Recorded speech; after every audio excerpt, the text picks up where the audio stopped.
রহমান বলে এই দেশ স্বাধীন করেছে এবং স্বাধীন করে আপনাদেরকে মাফ করে দিয়েছেন বলেই আপনারা বেঁচে আছেন। কত বড় দুঃসাহস, কত বড় ধৃষ্টতা! যেই বক্তব্য শেখ হাসিনা দিয়েছে, যেই বক্তব্য কাউয়া কাদের দিয়েছে, সেই একই বক্তব্য বিএনপির চেয়ারপারসনের উপদেষ্টা ফজলুর রহমান দিয়ে বলছে দেশটা স্বাধীন করে আপনাদেরকে মাফ করে দিয়েছে। কাদেরকে? তৌহিদি জনতাকে। কাদেরকে? জামাত শিবিরকে। কাদেরকে? তাবলিগকে। কাদেরকে? ইসলাম প্রিয় নাগরিকদেরকে। এই ধরনের বক্তব্য দিয়ে বাংলাদেশ থেকে পালিয়ে গিয়েছে শেখ হাসিনা, আর বিএনপির কাউয়া কাদের এখন নতুনে রূপান্তরিত হচ্ছে আজকের এই ফজলুর রহমান সাহেব। এই ফজলুর রহমান সাহেব এখন ভয় পায় বাংলাদেশের জাতীয়তাবাদী ইসলামী মূল্যবোধের শক্তিকে। ফজলুর রহমান সাহেব এখন ভয় পায় ইসলামী মূল্যবোধের শক্তিকে, এবং এই ফজলুর রহমান সাহেব এখন পার্শ্ববর্তী দেশ ভারতের কথা মতো বাংলাদেশকে আজকের তলানিতে নেওয়ার জন্য, আওয়ামী লীগকে পুনর্বাসন করার জন্যই বিএনপির ছাতা ব্যবহার করে আজকের বিএনপিকে তলানিতে নিয়ে যাচ্ছে, ডুবিয়ে দিচ্ছে। যেটা বিএনপির কারো যদি এখন হুঁশ না আসে তাহলে এই বিএনপির আগামী দিনের রাজনীতি প্রশ্নবিদ্ধ হবে। আজকের এই ফজলুর রহমান সাহেব বারবার বাংলাদেশের স্বাধীনতার পক্ষের বিপক্ষের শক্তি আবার দাঁড় করানো শুরু করেছে। নিশ্চয়ই জনতা আপনাদের মনে আছে সেই 5ই আগস্টের কথা। শেখ হাসিনা যখন পালিয়ে গিয়েছে, পালানোর আগে একটা শব্দ চয়ন করেছিল, রাজাকার বলে গালি দিয়েছিল। সেই রাজাকারের বাচ্চা গালি দেওয়ার কারণে শেখ হাসিনাকে বাংলার জনতা কিন্তু তাড়িয়ে দিয়েছে। আজও সেই শেখ হাসিনার মতো করে ফজলুর রহমান তার সন্তানের ভূমিকা পালন করছে, তার ভাইয়ের ভূমিকা পালন করছে, তার পরিবারের ভূমিকা পালন করছে। এখন তিনি আবার বাংলাদেশের মানুষদেরকে বিভাজন তৈরি করছে। উনি নাকি দেশটা স্বাধীন করে দিয়েছে। কে বলেছে আপনি স্বাধীন করে দিয়েছেন? কে বলেছে আমার দেশকে আপনি মুক্ত করে দিয়েছেন? কে বলেছে আপনাকে, বাংলাদেশের মানুষকে, আমরা আপনার কারণে বেঁচে আছি? এত বড় দৃষ্টতা আপনি কোত্থেকে দেখান? বাংলার জনগণ বাংলার জনগণের আধিপত্য নিয়ে বেঁচে আছে। তারা পাকিস্তানের কাছ থেকে মুক্ত হয়ে এদেশে কোনো আধিপত্যবাদকে প্রশ্রয় দিবে না, তারপরে নিজ দায়িত্বে বেঁচে আছে। যার কর্ম তার, সেভাবেই তারা বেঁচে আছে। আমার রাজনীতি আমার, আপনার রাজনীতি আমার। আপনার কত বড় দৃষ্টতা! আপনি বাংলাদেশের মানুষকে এখন আবার স্বাধীনতার সেই সকল চেতনা বিক্রি করে তারপরে দেশকে বৈষম্য তৈরি করতে চান। ফজলুর রহমান সাহেব, আপনার এই সকল চটকদারি, শয়তানি, এই সকল মানুষকে বিভাজন করার অপরাজনীতি, সেটাই দেশের জনগণ কোনোদিন গ্রহণ করবে না। সে কারণেই আপনি বলছেন যে আপনাকে কেন এখন মানুষ জুতা নিক্ষেপ করে, বোঝেন না? সে কারণেই আপনি বলছেন আপনাকে কেন থুতু নিক্ষেপ করে, আপনি বোঝেন না? আপনাকে থুতু নিক্ষেপ করে আপনার গলার কারণে, আপনার চাপার কারণে, আপনার গালের কারণে, আপনার ঠোঁটের কারণে, আপনার অভদ্রতার কারণে, আপনার ইতিহাস বিক্রি করার কারণে। বাংলাদেশের কোন জায়গায় আপনার মতো ফজলুর রহমান বিএনপি নয়, জামাত নয়, চরমনাই নয়, স্বয়ং একেবারে আল্লাহর ওলি হয়ে তাহাজ্জুদ পড়ে আসলেও আপনাকে জনগণ গ্রহণ করবে না, কারণ জনগণের ভালোবাসা পাওয়ার মতো যোগ্যতা আপনার নেই। আপনি ডাইরেক্ট ভারতের দালাল, পার্শ্ববর্তী দেশ থেকে এসে বাংলাদেশকে বিভাজন করে এই দেশটাকে ধ্বংস করার জন্য নেমেছেন। আবারও 53 বছর পরে দেশের স্বাধীনতার পক্ষের বিপক্ষের শক্তি সাজাচ্ছেন। এটা আমার দলের জন্য কোনোদিন কল্যাণ হবে না। অতএব ফজলুর রহমান সাহেব, সাবধান হয়ে যান। আপনার এই সকল বক্তব্য পরিহার না করলে জনতার কাতারে কোনোদিন দাঁড়াতে পারবেন না। আপনিও ডুববেন, আর আপনি যেই দলের পরিচয় দেন সেই দলটাকে ডুবানোর জন্য আপনি পরিকল্পিতভাবেই রাস্তায় নেমেছেন। তৌহিদি জনতা, আমার গালে কেন জুতা মারেন? আমার গায়ে কেন জুতা নিক্ষেপ করেন? আমাকে কেন জামাত শিবিরের ছেলেরা যা তা যেভাবে খুশি সেভাবে বকছেন? কারণ এই বাংলাদেশটা আমি স্বাধীন করে দিয়েছি, আর সে কারণেই আজকের এই তৌহিদি জনতা আমাকে এভাবে জুতা নিক্ষেপ করতে পারছেন। এই বক্তব্যগুলো দিচ্ছেন বিএনপির চেয়ারপারসনের উপদেষ্টা জনাব ফজলুর রহমান সাহেব। আপনারা জানেন দীর্ঘদিন পর্যন্ত এই ফজলুর রহমান বিভিন্ন সময়ে আলোচনায় সমালোচনায় রয়েছে বাংলাদেশের রাজনীতিতে। ফজলুর রহমান সাহেব সাম্প্রতিক সময়ে এমন কিছু কার্যক্রম শুরু করেছেন যেটার দ্বারা বাংলাদেশের সর্ববৃহৎ জনপ্রিয় একটি দল, বাংলাদেশ জাতীয়তাবাদী দলকে আজকের কাউয়া কাদেরের মতো একটি সমালোচনায় রূপান্তরিত করতে যাচ্ছেন। সকাল সন্ধ্যা তিনি টার্গেট ভিত্তিক মানুষদেরকে আজকের বিভিন্ন জায়গায় বিভাজন তৈরি করছেন। সকাল সন্ধ্যা তিনি নিজেকেই নিজে অপমান করছেন। তিনি বলছেন তৌহিদি জনতা কেন তাকে ফজু পাগলা বলছেন, তৌহিদি জনতা কেন তাকে গায়ে আজকের জুতা নিক্ষেপ করছেন, তার সাথে এরকম আচরণ কেন করছেন, তার পোস্টারের উপরে এরকম করে মানুষ কেন থুতু নিক্ষেপ করছেন। ফজু এখনো বুঝতে পারেন নাই যে এই ফজলুর রহমান সাহেব বাংলাদেশের জনগণের কাছে কি কারণে এরকম নিগৃহীত হচ্ছেন, অপমানিত হচ্ছেন। আপনি যেই বাংলাদেশ, স্বপ্নের বাংলাদেশ দেখতে চান, সেই বাংলাদেশে আপনি আজকের নিজে এই সোনার বাংলাদেশে আপনি বৈষম্য তৈরি করছেন।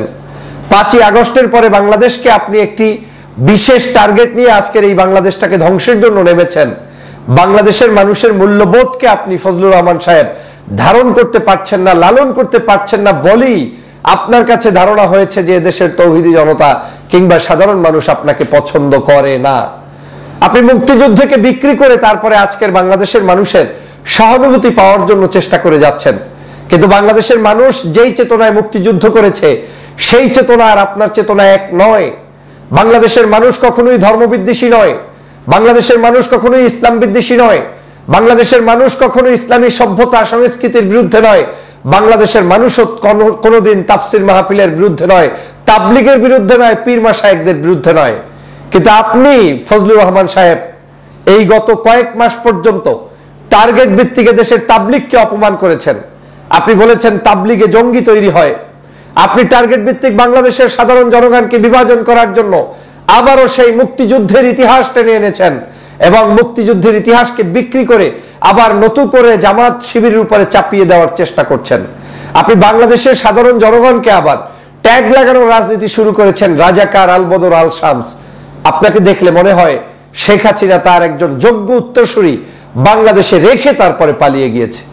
বাংলাদেশ জাতীয়তাবাদী দলের যদি কোনো উপকার আপনার কাছ থেকে কোনোদিন হয়ে থাকে, সেটা আপনি ফজলুর রহমান সাহেব, আমার ধারণা আপনার যে কোনো একটা বক্তব্য থেকে সেই উপকার শেষ হয়ে গিয়েছে। কিন্তু বিএনপি এখনো জানে না আপনার মাধ্যমে কি পরিমাণ ক্ষতি হয়েছে এই দলের।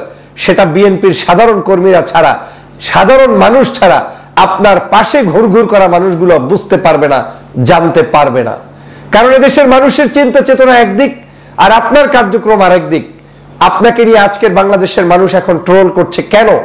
এর একটা মাত্র কারণ, সেটা হচ্ছে আপনি বাংলাদেশের মানুষের চিন্তা চেতনার বাহিরে গিয়ে আপনি কথা বলছেন। আপনি বাংলাদেশের মুক্তিযুদ্ধের চেতনাকে ধারণ করে নিজে নিজে এই মুক্তিযুদ্ধকে বিক্রি করার চেষ্টা করতে গিয়ে আবারও শেখ হাসিনার মতো জামাত শিবিরকে বিভাজন করছেন, তাদেরকে বাংলাদেশের মূল চরিত্র থেকে দূরে ঠেলার চেষ্টা করছেন। আপনি পার্সেন্টেজ বলে ইসলামপন্থী নাগরিকদেরকে আপনি বলছেন ভোটের রাজনীতিতে তাদের অবস্থানই নাই। আপনি এখন তাদেরকে চ্যালেঞ্জ ছুড়ে দিচ্ছেন, সকাল সন্ধ্যা চ্যালেঞ্জ দিয়ে আপনি আজকের এই বাংলাদেশের মানুষের কাছে নিগৃহীত হচ্ছেন। আমি অবাক হয়ে যাই যখন এই মানুষটার পক্ষেও কিছু মানুষ শুধুমাত্র দলীয় স্বার্থে, ব্যক্তি স্বার্থে দাঁড়িয়ে তারপরে কথা বলতে যায় এবং সেই কথাগুলো বলতে গিয়ে বিএনপি নামক এই দলটির সর্বোচ্চ ক্ষতি সাধন করে, তখন সত্যিই কষ্ট লাগে। ইসলামী মূল্যবোধ, জাতীয়তাবাদী মূল্যবোধের প্রতিষ্ঠিত এই দল শহীদ রাষ্ট্রপতি জিয়াউর রহমানের দল।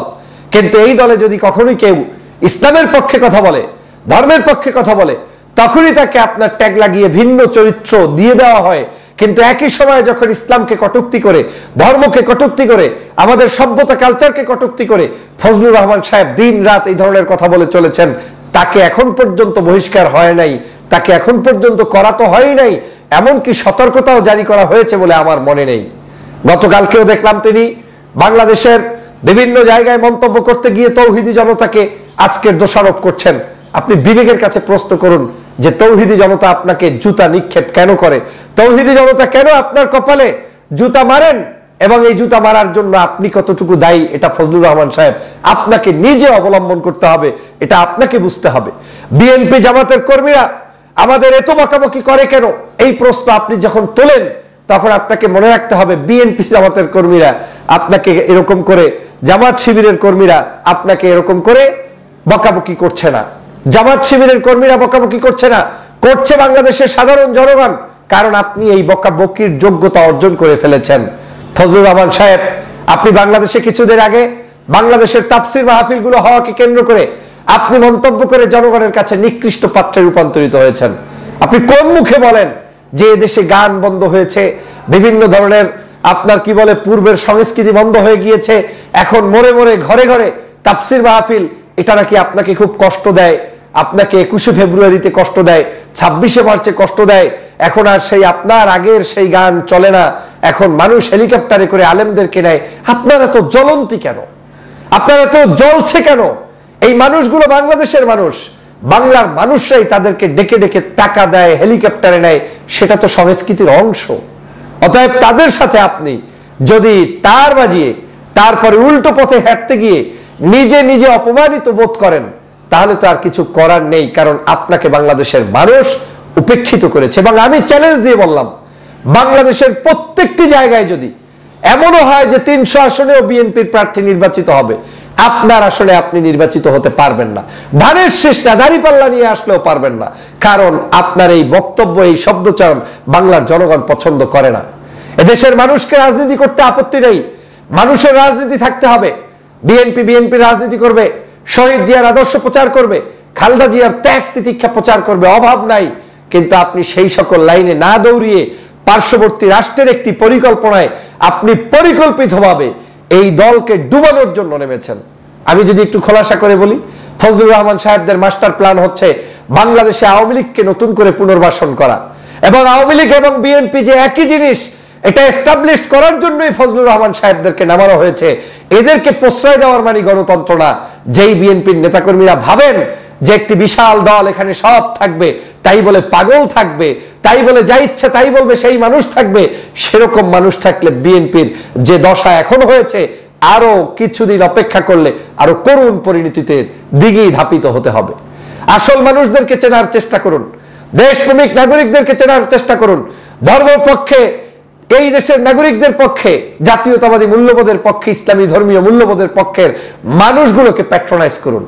এই দলের মধ্যে বিভিন্ন পদের মানুষ থাকতে পারে, শুধু ধর্ম নিয়ে, ইসলাম নিয়ে যারা কথা বলে, তারা থাকতে গেলেই তাদেরকে বিভিন্ন ধরনের ট্যাগ লাগিয়ে দেওয়ার জন্য এই সকল আজকের যারা কাজ করছেন, ফজলুর রহমান সাহেবরা কাজ করে যাচ্ছেন। আমি তীব্র ভাষায় তার এই সকল বক্তব্যের নিন্দা যেমন জানাই, পাশাপাশি ফজলুর রহমান সাহেবদেরকে সতর্ক হওয়ার আহ্বান জানাই।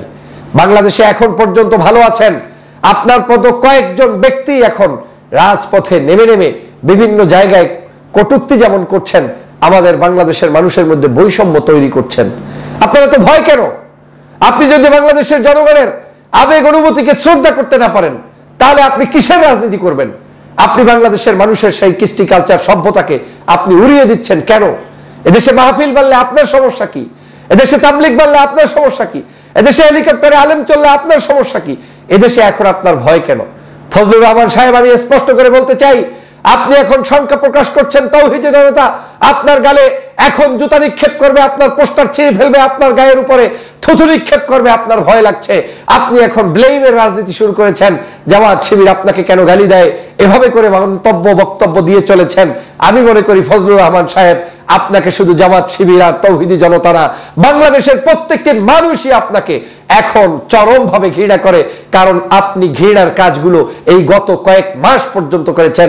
এবং আপনি যে পার্শ্ববর্তী দেশ ভারতের একটা বিশেষ এজেন্ডা বাস্তবায়নের জন্য বিএনপিকে ডুবিয়ে তারপরে নতুন করে এই দেশে আওয়ামী লীগকে প্রতিষ্ঠার কাজ করছেন, সেটা স্পষ্টভাবে প্রমাণিত, এবং সেই প্রমাণ হওয়ার কারণেই জনগণ আপনার দিকে থুথু নিক্ষেপ করছে, এবং দিন দিন আপনি কাউয়া কাদেরে রূপান্তরিত হচ্ছেন। যদি এখান থেকে বাঁচতে চান, জনতার কাতারে আসুন, ধর্মীয় মূল্যবোধের মানুষদেরকে শ্রদ্ধা করুন, বাংলাদেশের রাজনীতিকে প্র্যাকটিস